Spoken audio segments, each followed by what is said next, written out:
about grief. Someone had put in the comments, can you discuss this? It sounds like somebody had lost their father this holiday season, and I'm sure that was rough,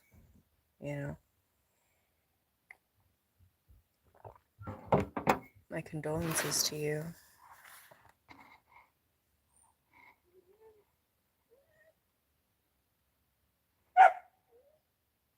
Okay. This must be an important message because chaos has ensued right as I hit the live button.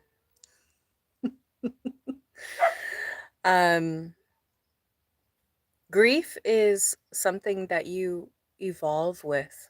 It doesn't go away. I'm not trying to say that you'll never not feel grief. I'm just saying you'll feel it differently as you heal and as time progresses,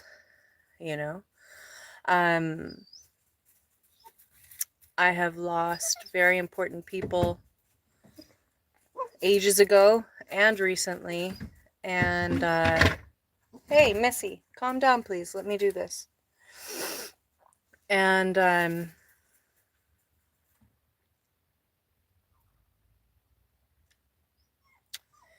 the pain is different as time passes. And I think that the important thing to help you through the loss of people, you can also feel grief and loss of places and things and ideas and beliefs and systems and who you once were. You can grieve all of these things.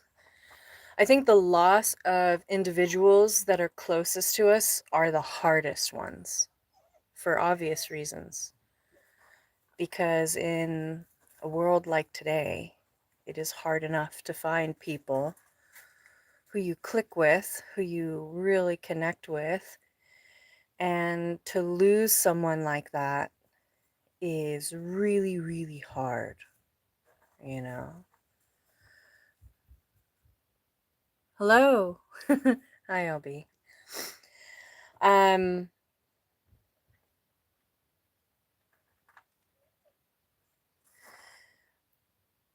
I'll take you through a couple of the losses that I still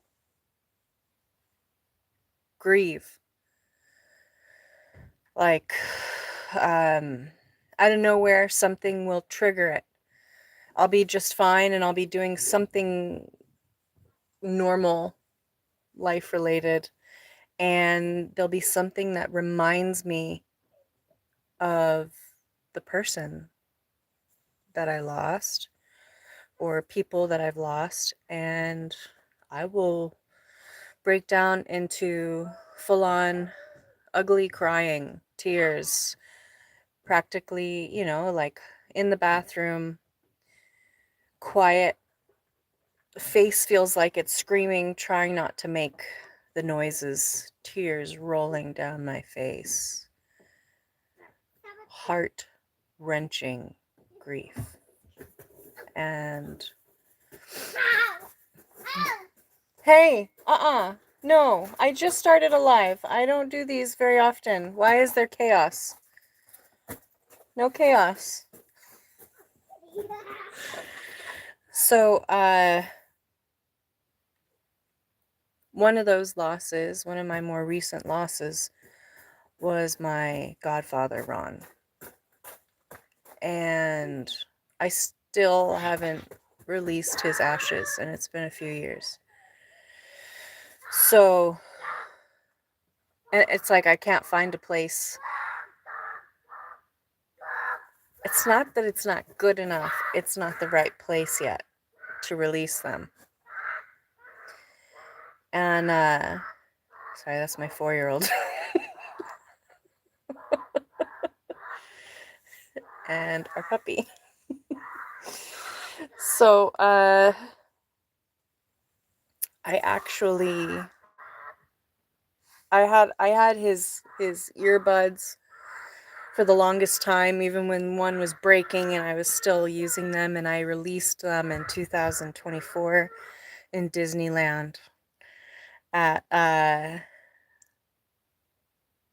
it was where it's where they do the character kind of visits, but there's like this machine thing on the side. There's a park over there. It's across from like a barbecue restaurant place, and it's near what's that ride it's attached to? Thunder Mountain? Is it Thunder Mountain?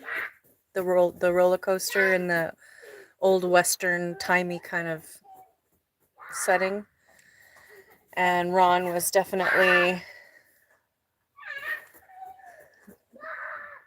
into the metal and the scrap and the, just rock hounds and all sorts of things. He made me a knife out of a vintage sorry, I'm distracted. A vintage railroad track spike, the nails that they nail in. It was a vintage one, and he turned it into a knife. I still have it in the States. And anyway, these earbud things, it's like a black earbuds, and it was connected by a wire, and they finally died on me in Disneyland, and I cried, and I ended up putting them there by one of the machine decoration things as like a remembrance for him. And I've been bringing his little ashes and his Polaroid picture with me. Yeah, I said no chaos. What is happening right now? Yeah, you play rough with her. She plays rough with you. What are you expecting is going to happen here? Yeah, you should go inside. No. Yeah. I have pants on. I know you have pants on, but it's still cold and you're still crying.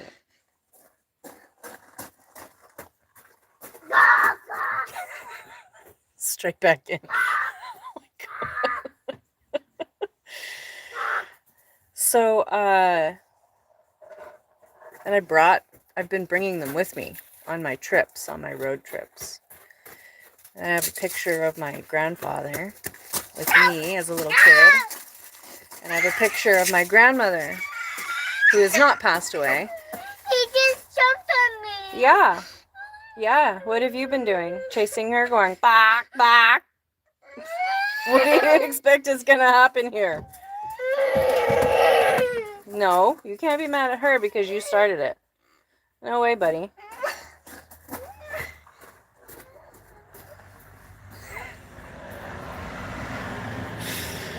Oh my God.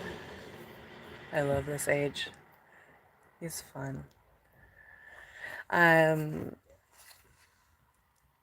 I've been bringing this little pouch with me all over, everywhere. And I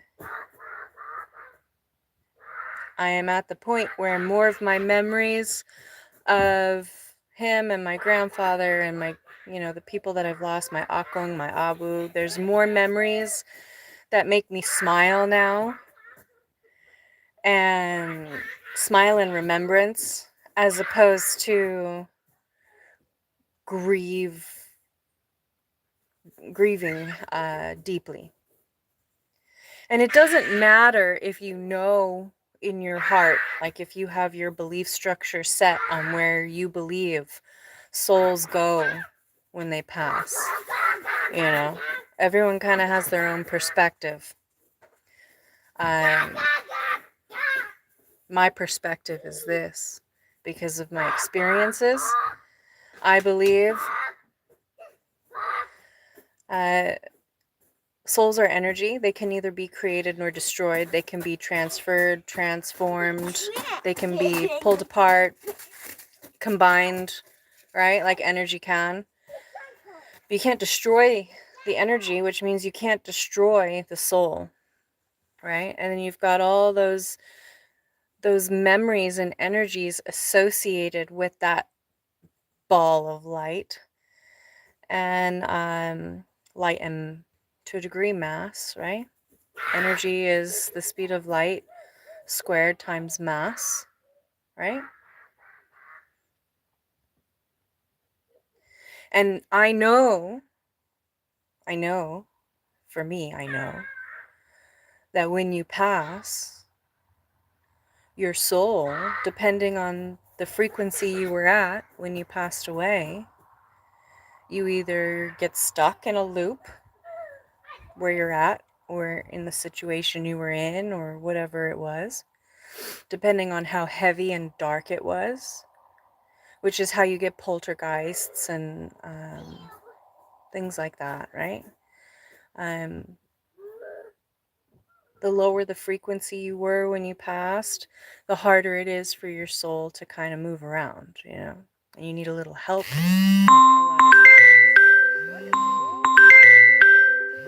No, I swear to God, I try to do a live, and my phone hasn't rung all day. Well, except this morning, but. Today?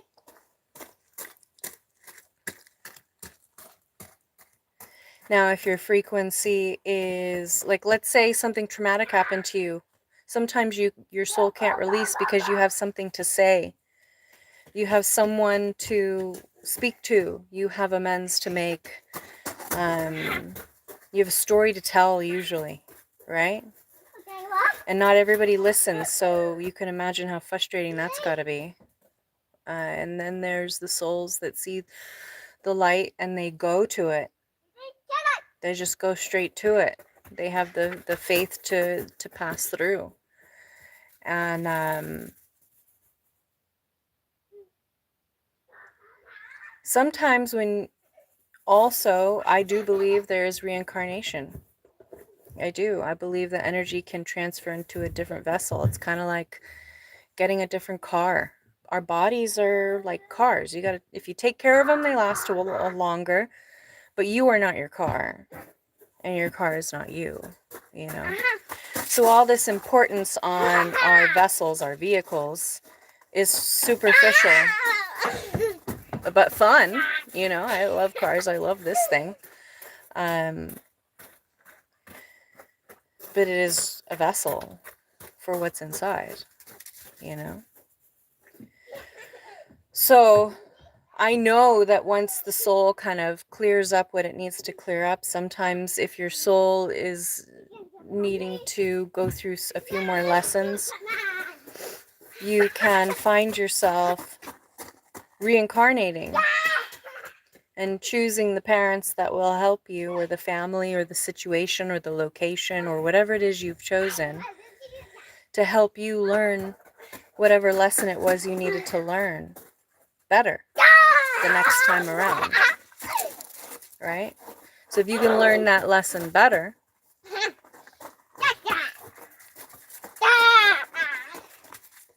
then you don't have to repeat again next time. This is school. This is the soul's school. And when you see somebody pass in peace, even if it was painful, right? Even if they passed away from like a disease or a painful ending, if their soul was at peace with who they were and how they lived their life, they might come around. You'll feel them to check on everybody, especially in the beginning. You'll feel it. It's like they're kind of doing their rounds. But then after a while, the energy kind of dissipates because they're moving to the next thing. Sometimes you don't feel them anymore at all because they've literally, from my perspective, they've probably reincarnated. You know, and what solidified that belief structure for me was when I felt Elijah's soul enter after conception, post-conception. I didn't realize I was even pregnant. I felt him. I felt his soul enter my body. I was doing soul work. I felt there was a soul in my house, and I was like, okay, well, you need to start again. You need to try another lifetime. I said you need to find your next parents, your next person. And I was opening up the white light, as well. I was like, where you can just, release this. And the next thing you know, I feel his soul enter my body. I saw his eyes in soul form. I saw his eyes. And when he was born, he had the same exact eyes. And it was wild. He looked at me and he gave me this, he was like side-eyeing me like, oh yeah, I chose this. All right, I chose you. Like, okay, here we go. His soul was attached to other people, places, things, ideas, belief structures from a previous lifetime,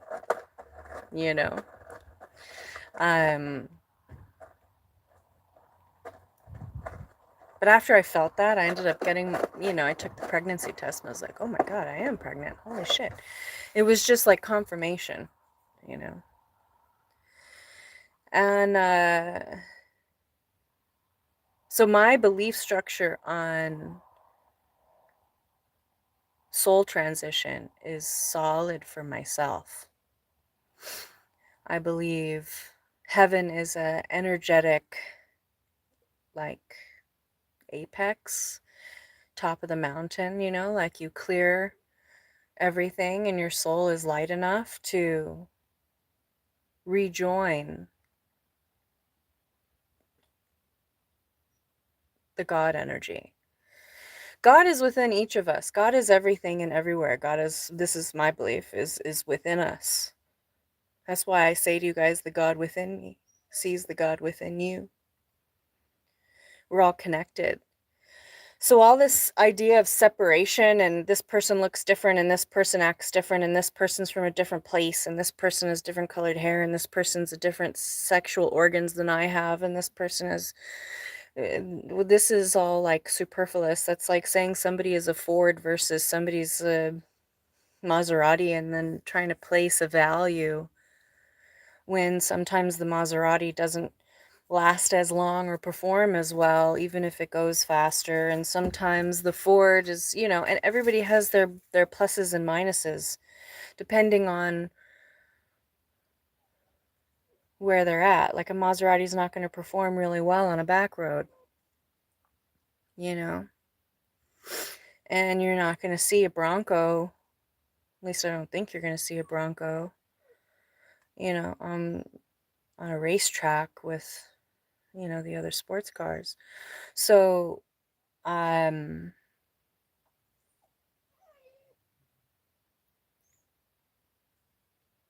we're all vessels. What I'm trying to say is we're judging things that it doesn't matter. Like you can place value on it, but it doesn't matter. At the end of the day, we're all connected. And the harsher we treat others, the harsher we treat ourselves. You know what I mean?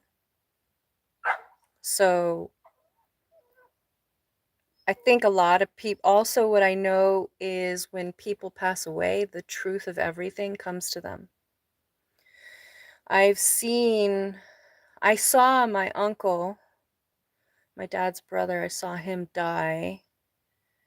I saw his soul, before anyone ever told me he had died. He had come to see me. And this is not an uncle I was exceptionally close with. However, I think souls know when you're aware of the other realm, Like I think they're aware when you're aware of them. Because he came to me, of all people, and he told me a lot of truths that he didn't, it's things you don't even know are true when you're alive. You see the well-rounded view of something when you're passed over. And he had apologized to me. He had told me a bunch of things. And he also, his soul was light. It was young. It was like he was at a physical representation of who he wanted to be. And he was playing his guitar and he was floating around. He was super happy and he was just like free from the constraints of this denseness, you know? And the truth sets you free in a literal sense when you pass over, because it's just like you get hit with all the reality of everything. Not how you want it to be, not how people told you it was, but how it really all connectively is. And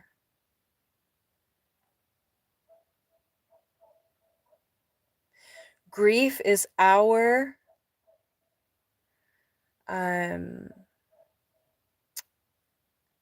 it's how we, it's almost like how we keep people and things, it's like how we keep it close to us.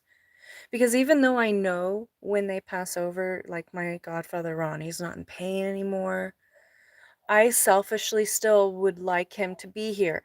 I would like to still have him around. If he was around, I wouldn't be where I am today. I would still be probably over there. And I would, it's weird. It's him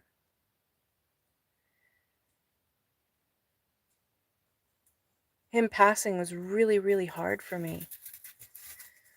And he was like the first parental type figure that saw me for who I was, really as who I was, and loved and appreciated me as I was.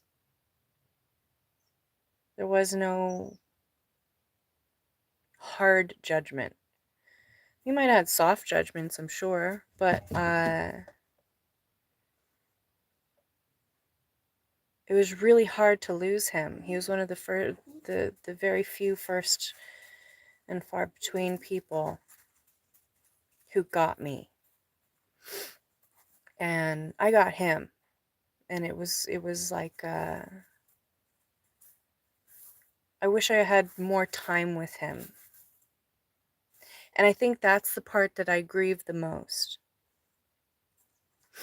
is the idea of space and time not having him in it. You know, there was more things I needed to learn from him and more things I wanted to do for him. He was suffering with cancer, and I would clean his house, and then the dog and the pig would tear it apart, and then I clean his, you know, conic storage container, and the goats got in there and destroyed it. It's like every time I fix something, it was just the chaos. But it was like a lesson for me too. They were all lessons. And I think when we recognize, it's not that we're grieving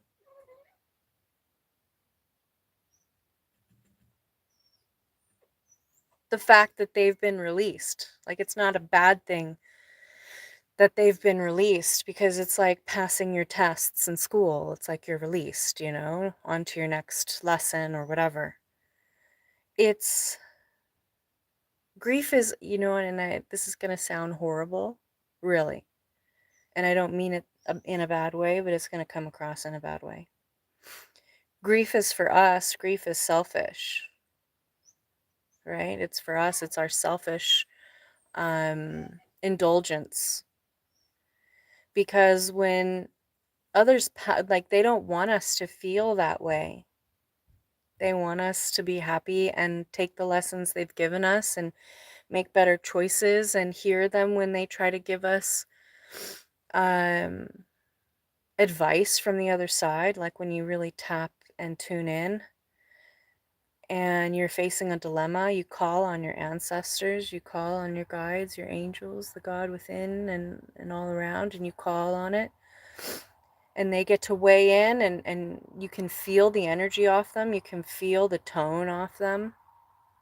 You know, the nice thing about cards is, especially when you're not 100% confident in your ability to feel, you know, if you question yourself, oracle cards, you know, they help you kind of connect and reaffirm that they're there and they're giving you a message, you know. They are not ever, you haven't lost them. And I think that's why we experience grief to the extent that we do in this 3D reality, because we feel like there's an actual genuine loss. But if we really fully understand that they're still there, you can process your grief in a different way. And that's what I mean. That's what I mean when I say your grief evolves with you, right? Your remembrance of the person evolves with you, you know? And instead of me crying when I make my wontons and my lumpias thinking about my abu, or watching a kung fu movie and thinking about my akong and, you know, what he had said in the end and all this, instead of, you know, ugly crying still, it's more smiles and giggles to myself, like, man, you know, I wonder what they'd say about this, or man, they'd really like this, or um, whatever. And also, grief can be our guilt in not either A, spending as much time with them as we should have, as what we believe we should have, right? They're gone. Now we don't have a chance to see them next week or call them in a couple of days, or, hey, I'll, you know, see you tomorrow. I can't do today. Like, there's no more of that. And I think that's a huge part of grief, is the guilt. Even if you've spent every moment with somebody, there's still a guilt there. Like, man, you know, if I would have said this or done this or that or whatever, what did they say about this lesson that I can't remember now? I should have wrote that down. I should have, you know, spent more time really feeling them when they were teaching me this or telling me that, or I should have been more patient here, or I shouldn't have been in such a hurry to go to my spin class instead of, I don't know, I'm making it up, but, you know, go to my pottery lesson or whatever. I should have canceled it and spent more time with them, and how would I have known? And it's like all this kind of stuff we do to ourselves. And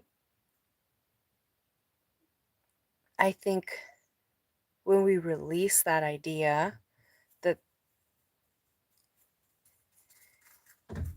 a shoulda, woulda, coulda is more important than, hey, Missy, you're okay. No, you're not going in there to terrorize the place without me being present to monitor it. No, you stay out here with me. It's not the baby, it's the puppy. It's two babies. It's two babies. She's jet black. All I see are her little eyes glowing. If I didn't know it was her, it would really be creepy. Where are you? Which side? Oh, there you are. I see you. Let me throw it. Ready? Go get it. So, grieve your father. Grieve your relative. Grieve your friend. Feel it. Feel it fully. Go in the bathroom and ugly cry. You know? Sing their favorite songs, and, you know, you're driving to work in the morning or whatever. Do what you have to do to process that and feel them and remember them. You know, talk about them, write about them, mention them, quote them. I quote my grandfather, my papa, all the time. You know, he used to go in the morning, every morning, look himself in the mirror and say, I like you. You're wonderful.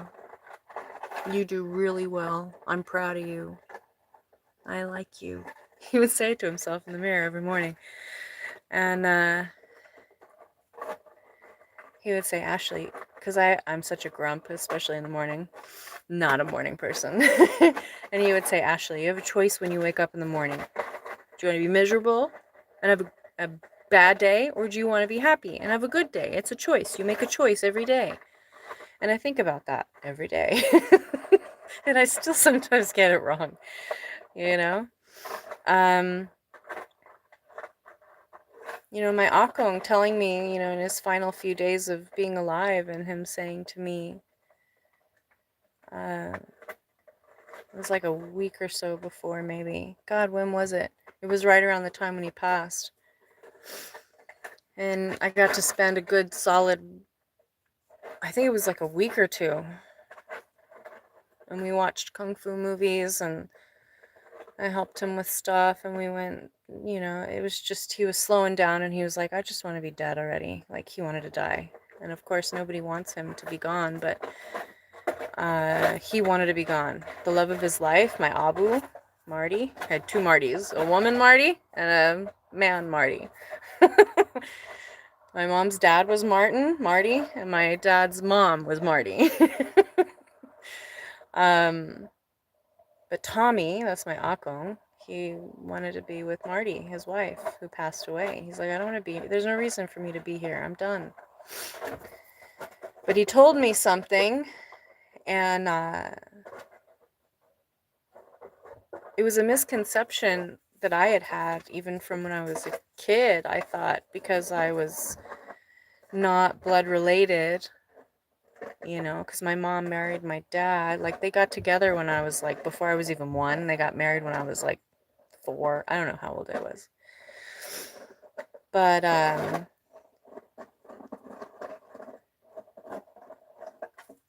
I think I don't know if I asked him about that or whatever, but I think he was just, we were just talking about it, and he said, I never viewed you differently.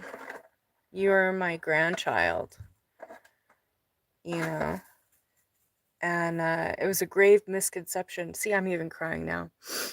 It was a grave misconception on my part, misunderstanding, because I thought they all didn't like me because I was not, you know, blood related. Like, I thought I was left out because I didn't, you know, I wasn't like 100% blood. And he was like filled with love in his eyes. And he goes, no way. He goes, I love having all the different mixing and connection. He's like, I don't care about any of that. You're my granddaughter. I love you. And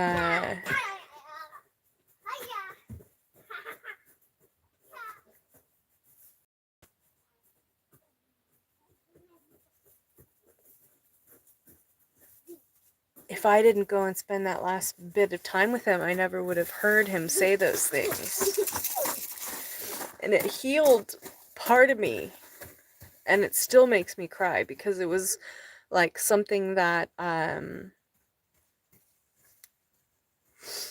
really kind of made me feel like the odd man out all the time, you know? I had all these other cousins that were always getting together, and like felt like we were always kind of left off to the side. And I thought it was because of me. And then, you know, like my sisters would go to like baby showers and get invited, and I was never invited by my other cousins. And, you know, just mean stuff, just mean. And I thought it was a top-down situation, like my Akong and my Abu felt that way, but no, it was just my It's just the people down, like my immediate superiors and my cousins and my sisters. You know, it wasn't my grandparents' generation. It's weird, too, because you'd think that hate would get reduced through the generations, but it seems like it's just getting more intense these days. It's really crazy, pointless garbage. But,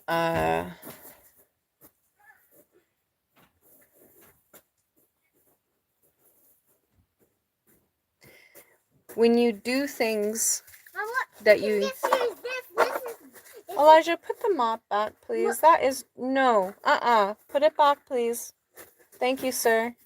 I know you have a really creative way of using it, but it needs to go back where it was. No, I don't want her playing with that. Can you put it back, please? No, please don't do that either. Hey, you two.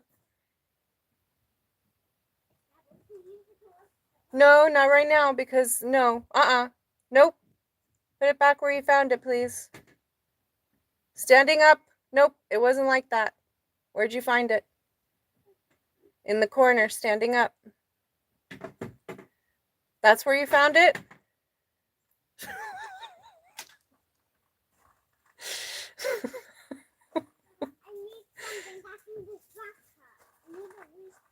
Why?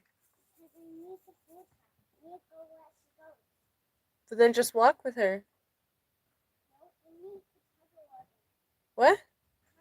Don't take her in there. I don't want her inside. She's going to follow you.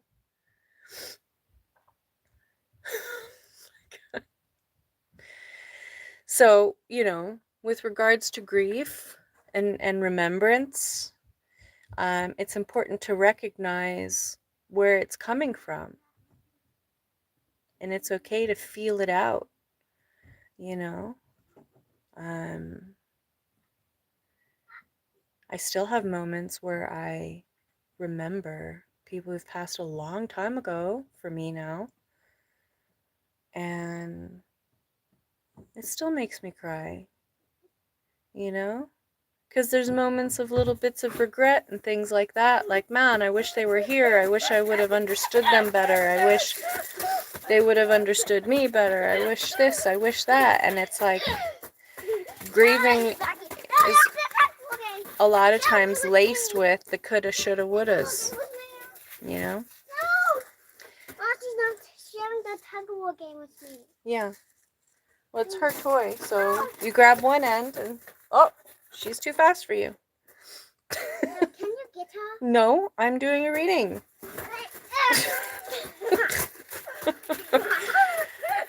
Well, not really. I didn't pull any cards. Shining, hope, future. So it's okay to grieve. It's okay to feel it. It's okay to go through the loss process. Anger, frustration, fear, anxiety, emptiness. You know, there's all these different things. Great love. It's okay to laugh at the things that were funny. You know, it's okay to feel. And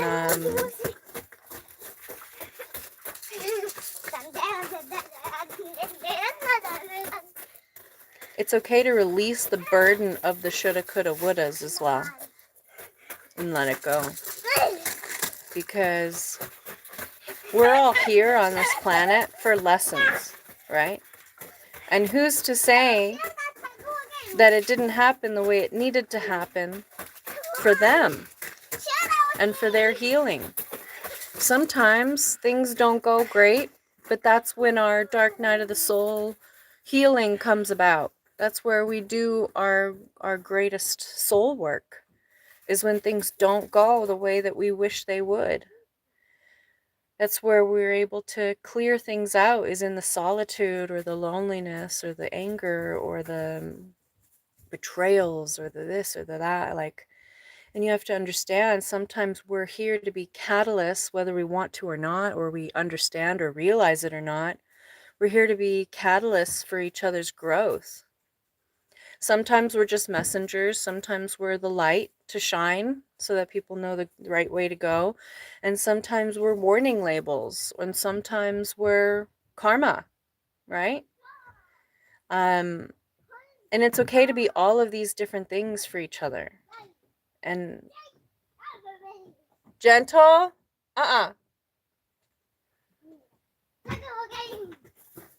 So I think we're going to end it there because the chaos will not subside. And it's freezing out here, so I'm going to go. I don't know. I hope that helped. It's what's helped me, so I hope it helps you.